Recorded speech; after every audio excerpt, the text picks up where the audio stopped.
lokuh yang terdapat di Desa Patik, Kecamatan Darul Hikmah yang patut Anda kunjungi.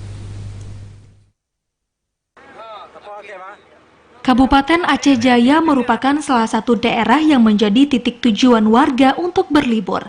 Kabupaten Aceh Jaya juga memiliki beberapa lokasi wisata yang bagus untuk dikunjungi.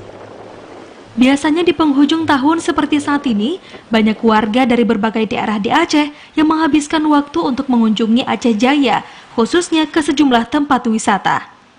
Salah satu lokasi wisata yang menarik untuk dikunjungi yakni Pulau Keh di Desa Patek, Kecamatan Darul Hikmah. Sampai ke pulau ini, para wisatawan diuji adrenalin mengarungi lautan untuk sampai ke Pulau Keh ini. Salah satu ciri khas dari tempat ini adalah banyaknya pohon kelapa yang menjulang tinggi dan membuat suasananya begitu sejuk. Tidak heran bila banyak milenial muda datang dan menghabiskan waktu mereka di Pulau Keh ini. Untuk sampai ke sini, para wisatawan harus menggunakan bot yang menempuh waktu 10 menit saja, dengan tarif pulang pergi dikenakan biaya sekitar Rp50.000. Dan saat tiba ke lokasi wisata, wisatawan bisa berkeliling ke seluruh pulau yang luasnya mencapai 30 hektar. Menikmati suasana dan hembusan angin menjadi daya tarik tersendiri, apalagi menjelang matahari tenggelam.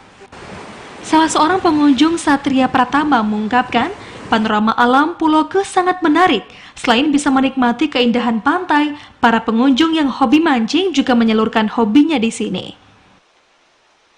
Menurut pengamatan saya, menjelma menjadi sebuah pulau yang sangat indah ya, dengan garis pantai yang sangat luar biasa, kemudian air lautnya biru dan juga dapat menawarkan bagi para wisatawan juga dapat melakukan berselancar di sini, dan ini menurut saya sangat luar biasa yang jarang terekspos yang ada di Aceh Jaya.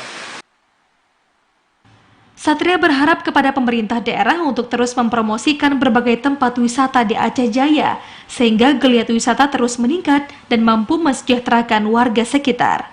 Dari Aceh Jaya, Musliadi, TVRI Aceh melaporkan.